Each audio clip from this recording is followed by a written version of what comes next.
চলো আজকে রাতের জমজমাট খাবার দাবারের আয়োজন তোমাদের সাথে শেয়ার করব। হ্যালো এভরিওয়ান, আসসালামু আলাইকুম। তো আজকে রাতের খাবারে থাকবে টমেটো ভর্তা, দেন ইলিশ মাছ ভাজা, পোলাও। তো গাইস, আমি কিন্তু জানতাম না এদিকে হাঁসের মাংস হবে, কারণ আমি আজকে প্ল্যান করে রাখছি টমেটো ভর্তা, ইলিশ মাছ ভাজি, বেগুন ভাজি দিয়ে পোলাও খাবো। আর এইদিকে ননাসের হাজবেন্ড হাঁস নিয়ে আসছে, তো হাঁসের মাংস দিয়ে পোলাও দিয়ে কিন্তু অনেক মজা হবে। তো আজকের এত এত রান্না বাড়ার আয়োজন, মানে আমাকে হেল্প করতেছে ননাসা এবং ননাসের হাজবেন্ড। তো তাদেরও অনেক অনেক ভালোবাসা পাইতেছি, এটাতে আমি অনেক খুশি।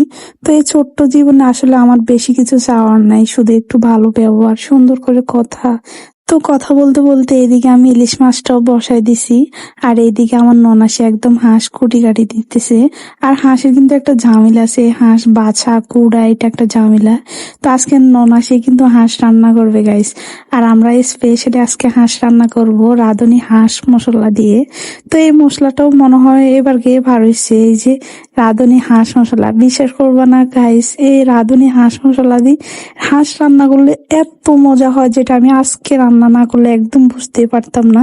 তো আমি হাঁস মশলার অনেক অনেক বিজ্ঞাপন দেখছিলাম, এটাই হয়তো বা আপডেট, এবারকার আপডেট। তো হাঁস আনার পরে হাজবেন্ডকে ফোন দিয়ে বললাম যে আর রাঁধুনি হাঁস মশলা আছে, আপনি ওইটা নিয়ে আসেন। দেন আমাদের হাঁস মশলাটা চলে আসছে গাইস। এটার ভিতরে কিন্তু দুইটা প্যাকেট থাকে, একটা দিয়ে রান্না বসায়, কষানোর সময় বড় প্যাকেটটা দেওয়া হয়, তারপর যে সময় উঠানো মানে সময়টা ঘনায় আসবে হয়ে আসবে, ওই সময় আরেকটা পাউডার দেওয়া হয়, সেটা কিন্তু অল্প থাকে। আর এই হাঁস মশলাটা দিয়ে হাঁস রান্না করলে গাইস 300 গ্রেডের হাঁসের মাংস ফেল, একদম ফেল।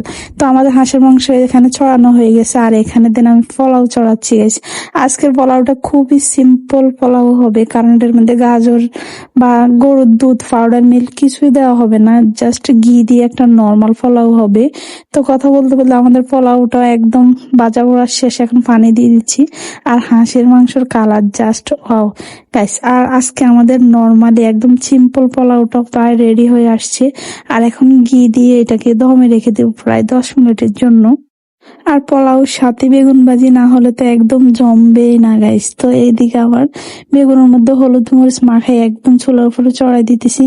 তো গাইস, এত সুন্দর ভিডিও দিয়ে কি হবে গাইস বলো তো? এত সুন্দর, এত রান্নার মধ্যে, এত ঝামেলার মধ্যে একটু একটু ভিডিও নিয়েছি তোমাদের সাথে শেয়ার করব। আর তোমরা মানে আমার 1000 সাবস্ক্রাইব পূরণ হতে তোমরা আমার 1 বছর লাগাই দিবা, যেটা আমি বুঝতেই পারছি।